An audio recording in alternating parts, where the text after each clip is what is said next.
నమస్కారం అండి. Social media influencers betting apps promote చేస్తున్నారు. ఈరోజు భయ్యా సన్నీ యాదవ్ అరెస్ట్ అని వార్తలు వచ్చింది. మొన్న లోకల్ బై నాని అరెస్ట్ అని వస్తుంది. ఏ విధంగా చూస్తారు betting app social media influencer దీన్ని ప్రమోట్ చేయడం? ఈ ఫోన్స్ వచ్చిన తర్వాత ఏమైందంటే, ఈ టచ్ ఫోన్లు వచ్చిన తర్వాత యువత శాంతం పాడైపోతుంది. ఈ బెట్టింగ్ యాప్స్ అంటూ పెట్టుకొని డబ్బులు పోగొట్టుకొని అప్పులు పాలైపోయి ఆత్మహత్యలు చేసుకునే దాకా వెళ్ళిపోతుంది. కన్న తల్లిదండ్రులకి శోకాన్ని మిగులుస్తుంది, కడుపు కోతని మిగులుస్తుంది. ఎవరైనా భార్య పిల్లలు ఉంటే వాళ్ళు అనాథలైపోతున్నారు ఈ బెట్టింగ్ యాప్స్ రావడం వలన. వాళ్ళని వీళ్ళని కాదు అరెస్ట్ చేయాల్సింది. ఫస్ట్ ఈ బెట్టింగ్ యాప్స్ ని మన ఇండియన్ కంట్రీ వరకు లేకుండా జరిపితే బాగుంటుంది. ఒకప్పుడు చైనా వాళ్ళు కరోనాను వదిలేరనో ఏదో కానీ కొన్ని టిక్ టాక్లు ఏంటి అవేంటి ఇవేంటి అన్ని క్లోజ్ చేసేసారు.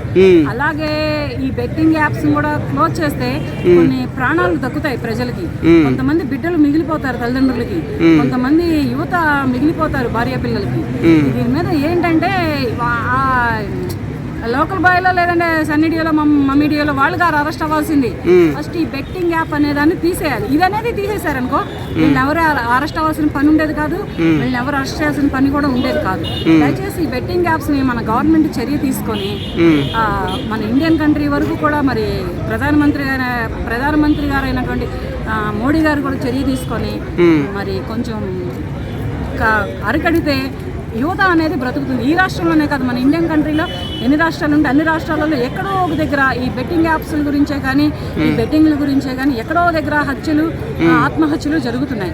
ఇవి ఆగాలి అంటే ఇటువంటి యాప్స్ ని అసలు మన ఇండియన్ కంట్రీకి రానికుండా చేస్తే బాగుంటుంది. ఎలాంటి చర్యలు తీసుకుంటే బాగుంటుంది అంటారు? క్లోజ్ అంటే ఇప్పుడు టిక్ టాక్ క్లోజ్ చేశారుగా, అలాగే ఇది కూడా క్లోజ్. ఈ యాప్ ఎక్కడ జరుగుతుందో ఎక్కడి నుంచి వస్తుందో అసలు ఈ యాప్ కి యజమాని ఎవరో ఈ యాప్ దారుడు ఎవరో వాడిని క్లోజ్ చేసేస్తే వాడిని లోపల వేస్తే ఇవన్నీ ఆగిపోతాయి. అంటే వీటిని ముఖ్యంగా సోషల్ మీడియా ఇన్ఫ్లుయెన్సర్స్ ని వాడుకుంటున్నారు. వాళ్ళ మీద కేసులు ఫైల్ చేయడం కరెక్టే అంటారా? ఇన్ఫ్లుయెన్సర్స్ వాడుకున్నారని మరి అది వాడుకోవద్దు కదా. సోషల్ మీడియా వాళ్ళు కూడా అలా వాడుకోవద్దు. ఎంతవరకు ఇప్పుడు ఫోన్ అనేది మాట్లాడుకోవడం కోసం లేకపోతే అవుట్ ఆఫ్ కంట్రీలో ఉన్న వాళ్ళతోటి వీడియో కాల్స్లో మాట్లాడుకోవడం కోసం ఉండాలి. కానీ మరి ఇంత అన్యాయానికి పోయి బెట్టింగ్లు పెట్టుకొని బెట్టింగ్ యాప్స్ రిలీజ్ చేసుకొని మనుషులు ప్రాణాలు తీసుకున్నంత వరకు అయితే ఉండదు. అంటే మన తెలుగు రాష్ట్రాల్లో కొంచెం ఎక్కువైందని అంటున్నారు. మన ఆర్టీసీ ఎండి సజ్జనార్ గారు కూడా సీరియస్గా తీసుకున్నారు. నిజంగానే దీన్ని ఇక్కడ తెలుగులో ఎక్కువైందంటారా బెట్టింగ్స్? మన తెలుగు రాష్ట్రాల్లోనే ఎక్కువ ఉంది. ఎందుకంటే మన తెలుగు రాష్ట్రాలలో యువత తొందరగా అట్రాక్ట్ అవుతుంది. ఇటువంటి ఈజీ మనీ సంపాదించవచ్చు, ఇంట్లో కూర్చోవచ్చు అనే ఒక చిన్న ఆలోచనలతోటి పెద్ద ప్రాణాలకే వాళ్ళే ప్రాణాలు తీసుకున్నారు, పక్కదారి పడుతున్నారు, పెడదారి పడుతున్నారు. ఫోన్ వాడుకోవాలి, దేనికైనా మంచి సెట్ చేసుకోవడం కోసం వాడుకోవాలి. బ్రెయిన్ ఆలోచించి ఫోన్ను వాడితే ఎక్కడికైనా పరుగులు ఉరుకులు తీయాలి. కానీ ఇంట్లో కూర్చొని డబ్బులు సంపాదిద్దాం, ఇంట్లో కూర్చొని బెట్టింగ్ యాప్ డౌన్లోడ్ చేసుకుందాం, బెట్టింగ్ యాప్లలో పడి సంపాదిద్దాం. ఇవాళ 10,000 వస్తాయి, రేపు ₹1,00,000 పోతాయి. ₹1,00,000 తెచ్చుకో, నీ దగ్గర ఉన్న ₹1,00,000 పోతాయి. ఇంకా పోయినాయి ₹1,00,000 పోయినాయి కదా, ఆస్తుడు ఇంకో ₹1,00,000 అప్పు, ఇంకో ₹1,00,000 అప్పు.